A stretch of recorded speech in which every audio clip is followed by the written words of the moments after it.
സൂര്യ, ആ ഡോക്യുമെന്റ്സ് കിട്ടിയപ്പോ അവർക്ക് എന്നെ വന്ന് കാണണം തോന്നിയല്ലോ. ഭരത്തിന്റെ ഭാഗത്ത് നിന്ന് ചിന്തിച്ചപ്പോ അതാ ശരിയെന്ന് തോന്നിയിട്ടുണ്ടാവും. അതായിരിക്കും വന്നത്. ഭാവന, ഞാൻ എന്റെ മനസ്സിൽ തോന്നിയ ഒരു കാര്യം പറയട്ടെ. എന്താ?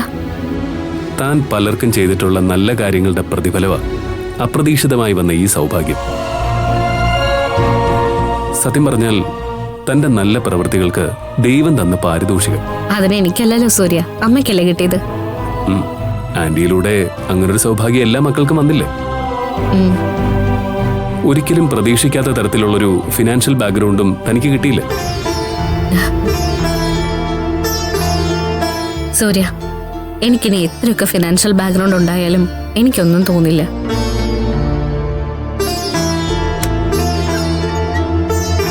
ജോലിയിൽ നിന്നും പിരിഞ്ഞ ശേഷം എല്ലാ മാസവും എന്റെ അക്കൗണ്ടിലേക്ക് സൂര്യ അയക്കുന്ന ക്യാഷിനേക്കാളും വലുതല്ല എനിക്ക് മറ്റൊന്നും. സൂര്യ അയക്കുന്ന ആ ക്യാഷിന് ഈ പറഞ്ഞ കോടികളെക്കാളും മൂല്യമുണ്ട്. അതുകൊണ്ട് സൂര്യയിൽ നിന്നും എനിക്ക് കിട്ടുന്ന ഈ ഭാഗ്യം എന്നും ഉണ്ടാവണം. കാശിന്റെ മൂല്യത്തിലല്ല, സൂര്യയുടെ സ്നേഹമായിട്ടാ ഞാനതിനെ കാണുന്നത്. സൂര്യ, സിന്ദൂരം. കുഴപ്പമില്ല, കുളിക്കാൻ പോവല്ലേ?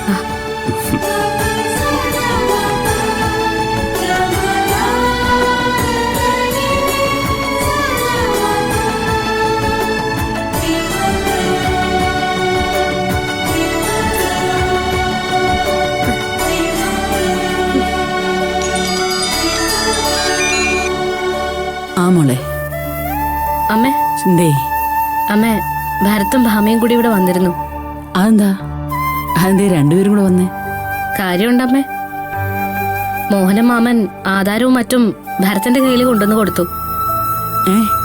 ഭൂതം പൊന്നു കാക്കുന്നത് പോലെ ഇനി അവർക്കിത് സൂക്ഷിക്കാനാവില്ലെന്നും പറഞ്ഞിട്ടാ ആധാരം കൊടുത്തതെന്ന് പറഞ്ഞു. ഇനിയിപ്പോ അത് കൈ വെച്ചോണ്ട് നടന്നിട്ട് കാര്യമില്ലെന്ന് അവന് മനസ്സിലായി. ഇവിടെ കോടതി നിയമമൊക്കെ ഉള്ളതല്ലേ. അതൊക്കെ ശരിയാമ്മേ, എന്നാലും അവർക്കത് കൊണ്ട് കൊടുക്കാൻ തോന്നിയല്ലോ. അമ്മേ, ആധാരം എന്നെ ഏൽപ്പിക്കാനാ ഭരത്തും ഭാമയും കൂടി ഇങ്ങോട്ട് വന്നത്. അത് നന്നായി. അവർക്ക് അങ്ങനെ ഒരു സൽബുദ്ധി തോന്നിയല്ലോ. ഞാനത് വാങ്ങിയില്ല അമ്മേ. എന്തേ? ഈ പിള്ളേരത് എവിടെങ്കിലും കൊണ്ടേ കളയില്ലേ? അവര് നേരെ അങ്ങോട്ടാ വരുന്നമ്മേ. ആ ആധാരം സൂക്ഷിക്കേണ്ടത് ഞാനല്ല, അമ്മയാ. എല്ലാവർക്കും സമ്മതവും അമ്മയുടെ കയ്യിൽ ഇരിക്കുന്നതായിരിക്കും. വേണ്ടായിരുന്നു മക്കളെ, അത് നിന്റെ കയ്യിൽ തന്നെ ഇരുന്നാ മതിയായിരുന്നു. അമ്മേ, അമ്മ ഇത് വാങ്ങി ഭദ്രമായിട്ട് വെക്ക്. ഇനിയിപ്പൊ കാര്യങ്ങളൊക്കെ എളുപ്പമായല്ലോ. അമ്മേ, ഞാനൊരു കാര്യം പറയട്ടെ? എന്താ? അമ്മേ, മുത്തശ്ശൻ രണ്ടു പക്ഷം കാണിച്ച തെറ്റായി പോയിന്ന് ഞാൻ പറയൂ. അമ്മയെ പോലെ തന്നെ മുത്തശ്ശന്റെ മകനാണല്ലോ മോഹനമാമനും. അപ്പൊ പിന്നെ അമ്മയുടെ മാത്രം പേരിൽ ആ വസ്തു വാങ്ങിയിട്ടത് അത്ര ശരിയായില്ല. ഇത് കൊള്ളാം. ഇതിപ്പോ നീ എന്റെ അച്ഛനെ കുറ്റപ്പെടുത്തുകയാണോ? ഇല്ലമ്മേ, ഞാനെന്റെ മനസ്സിൽ തോന്നിയ ഒരു അഭിപ്രായം പറഞ്ഞേ ഉള്ളൂ. എന്തുകൊണ്ടാ മുത്തശ്ശൻ അങ്ങനെ ചെയ്തത് നമുക്കറിയില്ലല്ലോ. എന്തായാലും മനസാക്ഷി എന്നൊന്നുണ്ടല്ലോ. എന്റെ അഭിപ്രായത്തില് എന്തെങ്കിലും ഒരു വിഹിതം അവർക്കും കൊടുക്കണമേ. ഇതിനൊന്നും ഞാൻ എതിരല്ല.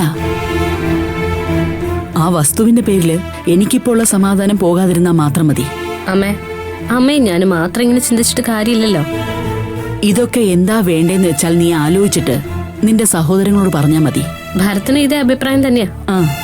പക്ഷെ അമ്മ, ഭാമ ചോദിച്ചത് ഇങ്ങനെ കൊടുക്കണോന്നാ. ഈ പെണ്ണിന് ഇതെന്തിന്റെ കേടാ? ഇവക്ക് പണം കാണാൻ കണ്ണു മഞ്ഞളിച്ചോണ്ടിരിക്കാൻ തോന്നുന്നു. നീ ഭാമ പറയുന്നൊന്നും കാര്യമാക്കല്ലേ.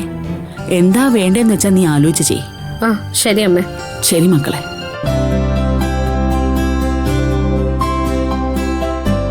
അമ്മേ,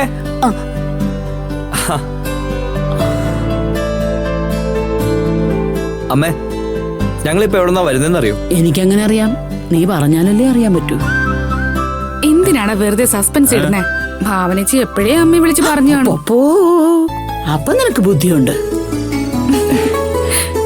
എനിക്കും അറിയായിരുന്നു അമ്മേ, അമ്മയെ ഭാവനച്ചി വിളിച്ച് പറഞ്ഞിട്ടുണ്ടാവുന്നു. നീ എന്തിനാണ് ഈ ആധാരമായിട്ട് ഭാവന എടുത്തിട്ട് പോയത്? അമ്മയല്ലേ ഇത് ഏൽപ്പിക്കേണ്ടത്?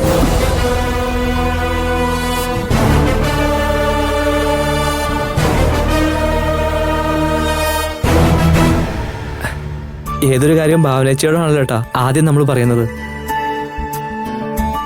മോഹനമാമൻ ഈ ആധാരം കൊണ്ടു തന്നപ്പോൾ തന്നെ ഞാൻ മനസ്സിൽ ഉറപ്പിച്ചതാ അത് ഭാവനേച്ചിയോട് തന്നെ ആദ്യം പറയണമെന്ന്. ഭാവനയെ പോയി കണ്ടത് തന്നെയാ ശരി.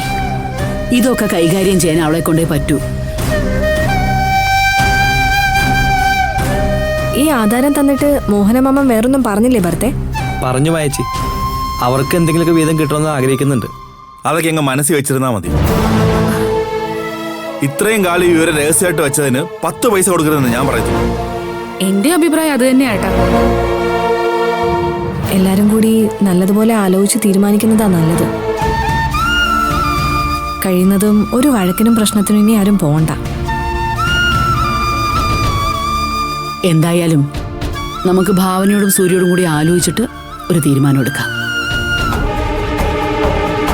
ഇതോടെ ആ ശല്യം തീരുന്നെങ്കിൽ അങ്ങ് തീരട്ടെ അമ്മേ.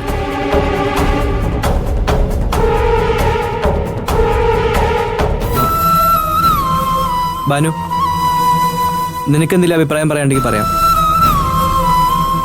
അവളെന്താ അഭിപ്രായം പറയാനാ? ഇതെല്ലാം മുതിർന്നവർ കൈകാര്യം ചെയ്യേണ്ട കാര്യങ്ങളാന്നുള്ളത് അവക്കറിയാം. എന്താ ബാനു, നിനക്ക് എന്തെങ്കിലും പറയാനുണ്ടോ? ആരുടെയും ശാപം വാങ്ങിക്കാത്ത വിധം തീരുമാനം എടുത്താൽ കൊള്ളാം അമ്മേ.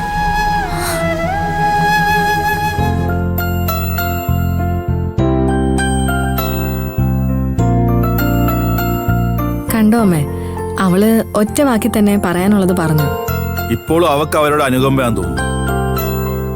അങ്ങനെയൊന്നുമല്ല, ഒരല്പം മനുഷ്യത്വം അവൾക്ക് അവരോട് തോന്നുന്നുണ്ടാവും.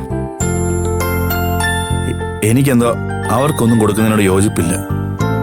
ചോദിച്ചാലും ഞാൻ അങ്ങനെ പറയത്തുള്ളൂ. അമ്മേ, സേതുവിന് ഇങ്ങനെയൊക്കെ പറയും.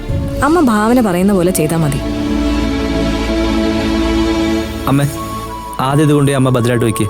ബാക്കിയൊക്കെ നമുക്ക് പിന്നെ ആലോചിക്കാം.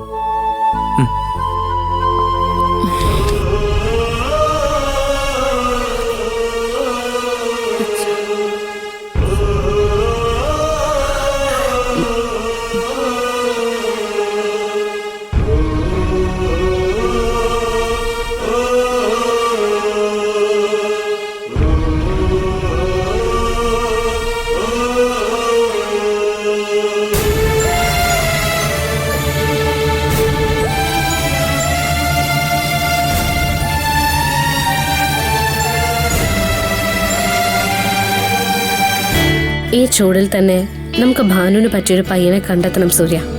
അവൾ ആദ്യമൊക്കെ ചിലപ്പോൾ എതിർക്കും, എന്നാലും നമ്മുടെ ഒരു സമാധാനത്തിന് അതാ നല്ലത്. താൻ വെറുതെ ആവശ്യമില്ലാത്തൊന്നും ഇപ്പൊ ചിന്തിക്കണ്ട. ഒന്നാമതേ അവള് മാനസികമായിട്ട് ആകെ തകർന്നിരിക്കുക. ഇതൊന്നും വേണ്ടിയിരുന്നില്ലെന്നാവും അവളിപ്പോ ചിന്തിക്കുന്നത്. അപ്പൊ പിന്നെ എന്ത് ചെയ്യണമെന്നാ സൂര്യ പറയുന്നേ? ഭാനുവിനൊരു ദുരനുഭവം ഉള്ളത്. ഒരിക്കലും അവളുടെ മനസ്സിൽ നിന്ന് പെട്ടെന്നൊന്നും മാഞ്ഞു പോകുന്ന കാര്യങ്ങളല്ല സംഭവിച്ചിരിക്കുന്നത്. നമ്മൾ കരുതുന്നത് പോലെ ആന്റിയുടെ വസ്തുവിൽ കണ്ണുവെച്ചിട്ട് തന്നെയാവണം